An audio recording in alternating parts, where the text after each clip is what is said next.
Did you know Andor was almost 5 seasons long? Or what about the entire Ferric City that was built for real? Or even that the actress for Mon Mothma was in deleted scenes from Revenge of the Sith? Well, these are just 3 of the craziest facts from Andor Season 1 covered today, and I'll also go over creator Tony Gilroy's favorite scene from the show as well. But let's first address the elephant in the room.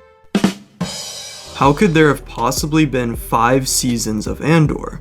Well, originally Disney planned to make 5 seasons of this unusual series, going over the 5 years of Cassian Andor's life leading up to Rogue One, but Tony Gilroy realized this would be impossible. Considering the scope of this series, it would have taken them over a decade to complete the 5 seasons, and he wasn't willing to spend that much of his career on this single project. Therefore, Andor was condensed to Season 1, which shows us the important events in that first year, followed by Season 2, which covered the remaining 4 years, a strategy that was unexpected but worked very well. But really everything about Andor is outside the box for Star Wars, considering how adult it is compared to the franchise norms. For example, the production designer for this show, Luke Hull, was brought on after his work on Chernobyl 2019, which covered one of the most gruesome catastrophes of nuclear energy in the 20th century.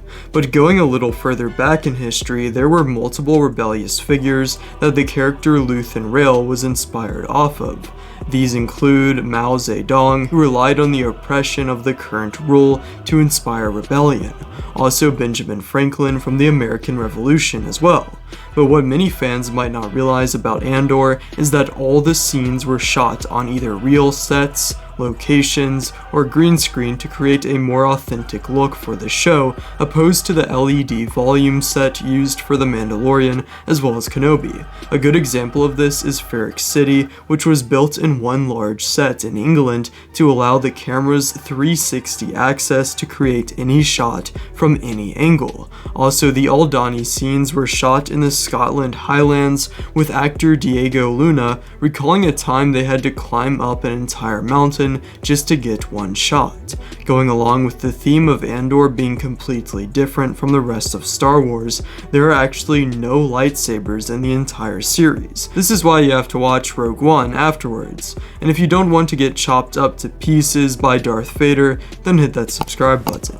But the only thing more important than Darth Vader's hallway scene is caffeine. And in the second episode of this series, Bix asks for some caf, which is the Star Wars equivalent of coffee. I wonder if they have any blue milk energy drinks.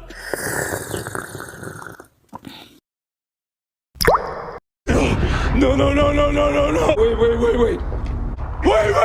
One crazy Easter egg from this season is the naming of Sly Moore in episode 4, Aldhani, who is not only the senior administrative aide of Palpatine, but also had a secret relationship with him in Legends. But another reference to the prequels occurs in this series when digging deep enough. You see, when Cassian is sentenced to Narkina 5, we see other charges being set in Orabesh. That is the Star Wars writing system to those who don't know. Here, an unnamed character is sentenced to 4 years for walking an untrained Massif.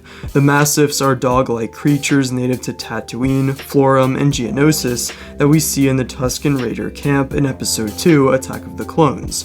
Strangely enough, we have a third possible reference to Attack of the Clones when Lieutenant Gorn catches Corporal Kimsey on a smoke break, smoking what might just be a death stick. You want to buy some death sticks? You want to go home and rethink your life? I want to go home and rethink my life. Okay. We are done with the prequels references, but real quick, can you tell me what famous Star Wars actor voices this shore trooper? You look like you're sweating. Well, it's hot. Or you've been running. Why would I be running? Because you're a part of it. This is actually Sam Witwer, who voices Starkiller from The Force Unleashed, as well as Palpatine in that game, Darth Maul, and multiple stormtroopers and various voices in the sequels and Star Wars Rebels. And now that we've reached the halfway mark, Tony Gilroy's favorite scene in this show is when Cyril talks with Chief Hyne, which is unexpected, but Tony likes this scene because it is when he thinks the audience will relax, becoming comfortable with the world and characters that have been created here. While most of the Easter eggs in Star Wars Andor take place in Luthen's shop, which we will look at later, there is a very obscure one on Ferrix. I'm talking about the CPH speeder, which were used by the patrol troopers on Corellia in Solo. Let me know in the comments whether you like Solo or Rogue One more, and also let me know if you'd like to see me cover Andor Season 2 next. Before we investigate Luthen's shop, let's first look at something that I found very confusing in the show. That is the flashbacks to Cassian's childhood on Kenari, which take place at what point in Star Wars exactly? You may assume this is during the Clone Wars based off of the separatist emblems on these men, but apparently the CIS took their symbol from this transpo Corsair of the Republic, as this takes place right before the Clone Wars in 24 BBY. This would make Cassian 30 in Rogue One and 25 in the first season of Andor. But the moment we've all been waiting for, here's every major Easter egg in Luthen Rael's shop, aka the Galactic Antiquities and Objects of Interest.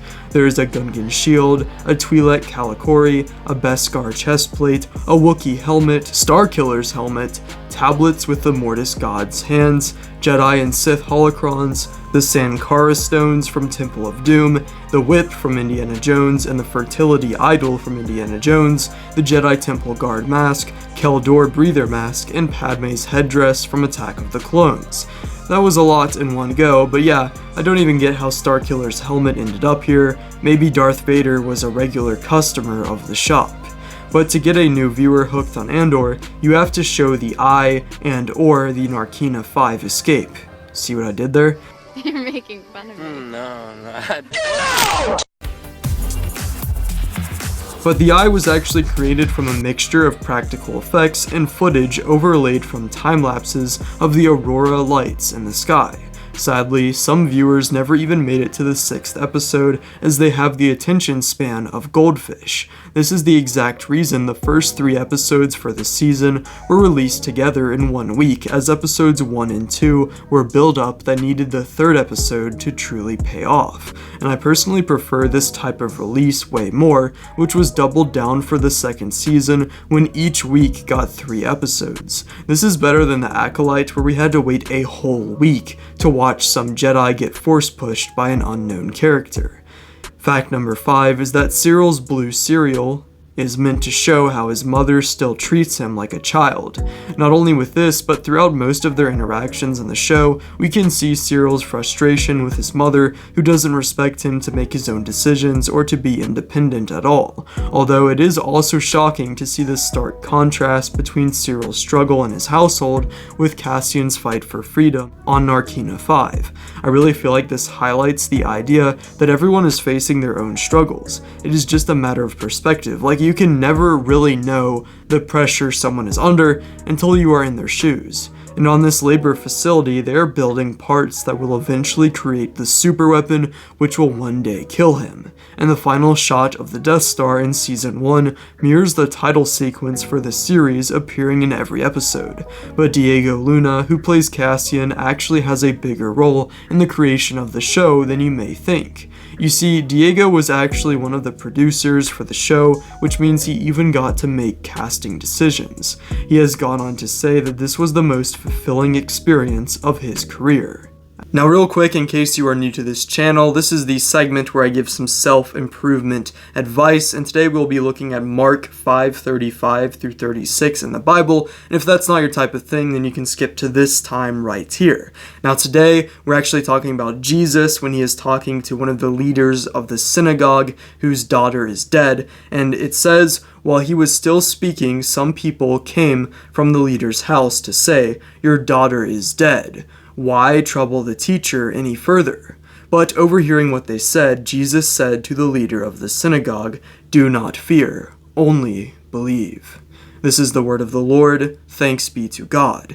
I found this extremely impactful because fear, is something that affects us in all of our lives all the time. And there are going to be very trying times when it comes to fear of death, disbelief in God, and just your day-to-day struggles to survive. And to me, I found this extremely powerful and is definitely a phrase that I will hold in my heart for a long time.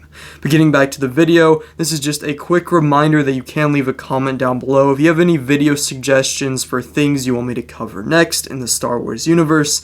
But yeah, let's get back to it. But our final distinction that sets apart this show from the rest of Star Wars is the inclusion of little to no aliens. I found this especially interesting because aliens are usually an essential to Star Wars for me personally, so it's cool how I still managed to absolutely love this series without there being a lot of aliens. This allowed for this serious and gritty tone to remain. But for our number one craziest fact from Andor, in the Rogue One visual guide, we find out that Cassian's homeworld is Fest. It would appear that this was retconned in Andor, as we discover Cassian is from Kenari, but this is fixed in a genius way in the show. Marva actually states that she always told people that Cassian was from Fest, so technically the show doesn't end up breaking any continuity. It's just that even the lore itself is wrapped up in lies and deceit like Cassian's own life. But you may have noticed me mentioning Attack of the Clones multiple times in this video. If you want to learn the craziest facts from that movie, including how Dooku was almost the killer of Shmi Skywalker, then click this video right now.